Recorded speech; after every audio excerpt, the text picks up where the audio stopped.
Ito, wala tayong gamit na iba. Itong gagamitin pang luwag ng ehe para sa kadena. I-adjust yung kadena, medyo maluwag na.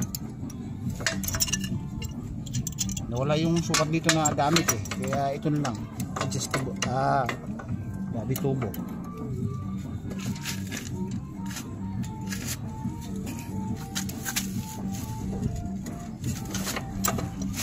Hirap.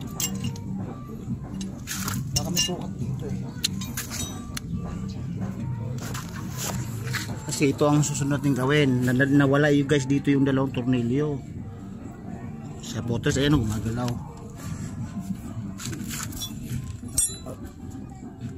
Pero adjust mo na yung kadena nito.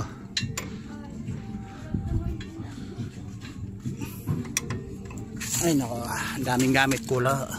Wala yatang sukat.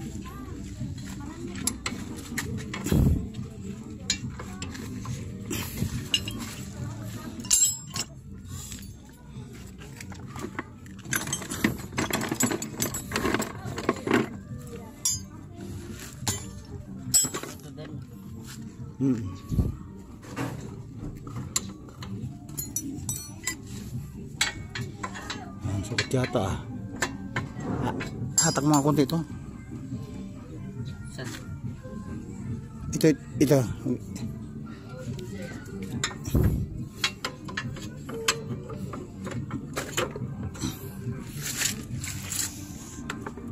Parang malabo. Kung adjust siguro to. I-adjust na. Mali. Doon. Sira ba? Kasi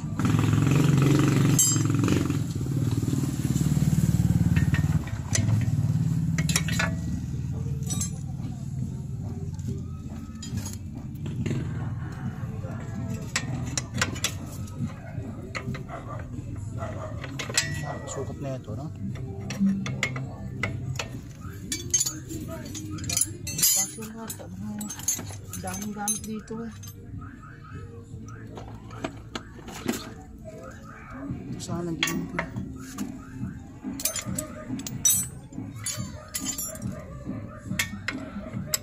Sayang din natin nagagawa. Ang daming di kasya.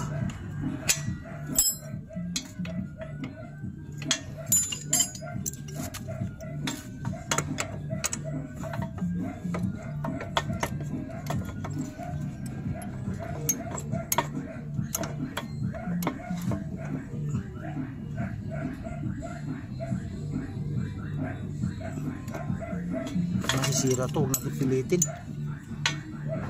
Pilitin masisira ito nila natin. Ito lang siguro. Ano yun yung pangwad dito? Buko ako lata.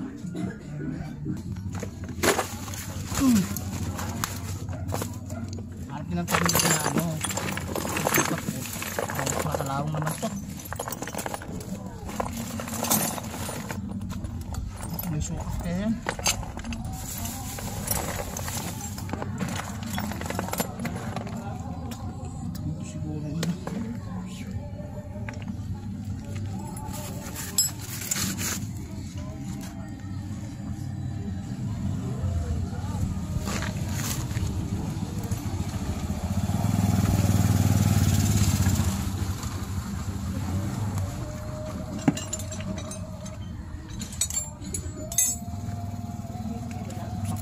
Palawang mo. Ano na malagaan?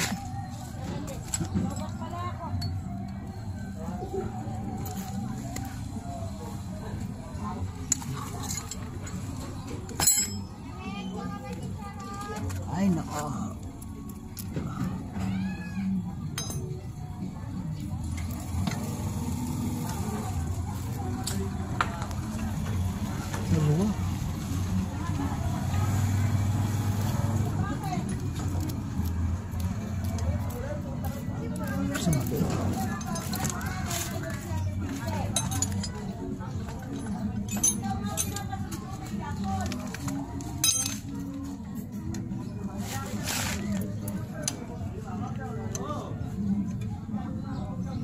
under chassis. Alright. Ganito palang kalaki yung tornilyo gagamitin. Oh.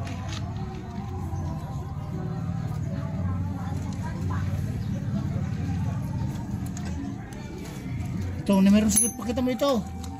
Oh, ganito yata. Meron siya dito. Sino yung sukat dito? Okay, marami tayong tornilyo pero sana magkasukat.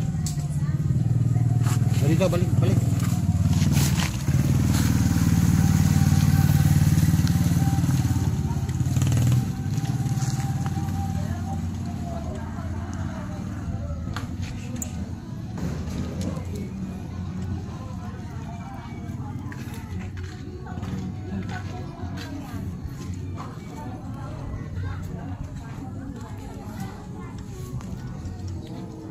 Kasi gumagalaw-galaw siya pagka pag bumabiyahe eh.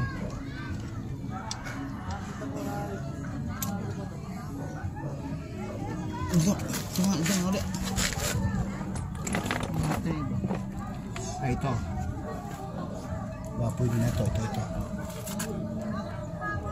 Ang daming tornilyo.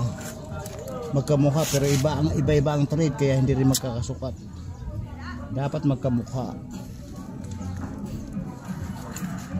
Diba?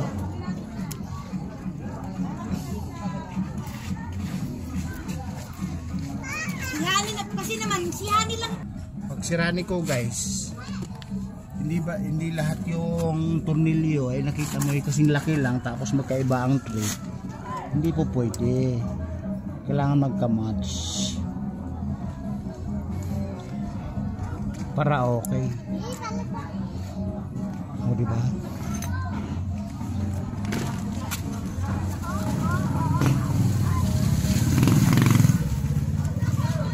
Tulad nito na hindi rin dapat gabi. Kailangan may sukat. Pag ito siguro